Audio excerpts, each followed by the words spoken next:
ఎడతెరుపులేని భీకర వర్షం ధాటికి పశ్చిమ బెంగాల్ రాజధాని కోల్కతాతో పాటు పొరుగు జిల్లాలు గజగజ వణికిపోయాయి. సోమవారం రాత్రి నుంచి మంగళవారం దాకా కురిసిన వర్షానికి జనజీవనం స్తంభించింది.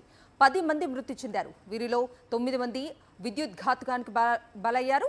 మరొకరు నీటిలో మునిగి ప్రాణాలు కోల్పోయారు. కోల్కతా నగరంలో గత 4 దశాబ్దాల్లో ఇదే అతిపెద్ద వర్షంగా తెలుస్తోంది.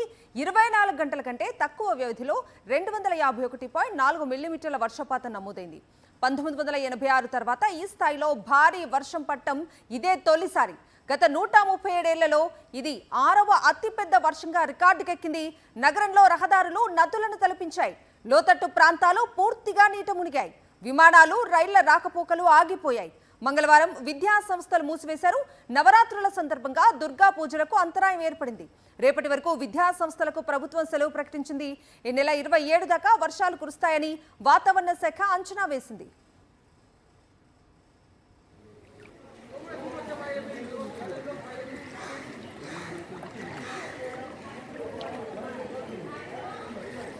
కోల్కతాలో దయనీయ దృశ్యాలు కనిపించాయి. గరియా, జోధ్పూర్ పార్క్ ప్రాంతాల్లో ఇళ్లు నీట మునిగిపోయాయి. వంట సరుకులు పనికి రాకుండా పోవడంతో జనం ఆకలితో అలమటించారు. నగరమంతా జల దిగ్బంధంలో చిక్కుకుంది.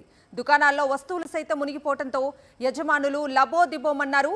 భారీగా నష్టపోయామని చెప్పారు. కార్లు, ద్విచక్ర వాహనాలు వరద నీటిలో కొట్టుకుపోయాయి. కాలువలు, నదులు ఉప్పొంగి ప్రవహించాయి. దుర్గా మండపాలు సైతం నీట మునిగాయి. విగ్రహాలతో పాటు అలంకరణ సామాగ్రి దెబ్బతినే ప్రమాదం ఉండటంతో నీటిని బయటకు పంపించేందుకు కార్మికులు శ్రమించారు. సహాయక బృందాలు రంగంలోకి దిగాయి. వర్షం కారణంగా పలు స్టేషన్ల మధ్య మెట్రో రైళ్లను నిలిపివేయాల్సి వచ్చింది. ప్రతికూల వాతావరణం వల్ల 30 విమానాలను రద్దు చేశారు. 31 విమానాలు ఆలస్యంగా నడిచాయి. మరోవైపు వాతావరణ శాఖ హెచ్చరికలు జారీ చేసింది. ఓల్డ్ మేదినీపూర్, పశ్చిమ మేదినీపూర్, జార్గ్రామ్, బంకురా తదితర జిల్లాల్లో నేడు కూడా భారీ వర్షాలు కురుస్తాయని, ప్రజలు అప్రమత్తంగా ఉండాలని సూచించింది. బంగాళాఖాతంలో ఈ నెల 25న మరో అల్పపీడనం ఏర్పడే అవకాశం ఉందని పేర్కొంది.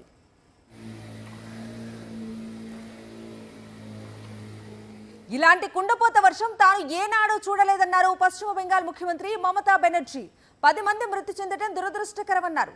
ప్రైవేటు విద్యుత్ సరఫరా సంస్థ సిఈఎస్సి ఎలాంటి రక్షణ లేకుండా కరెంటు వైర్లను వదిలేయటం వల్ల విద్యుత్ షాక్తో 9 మంది ప్రాణాలు కోల్పోయారని ఆవేదన వ్యక్తం చేశారు.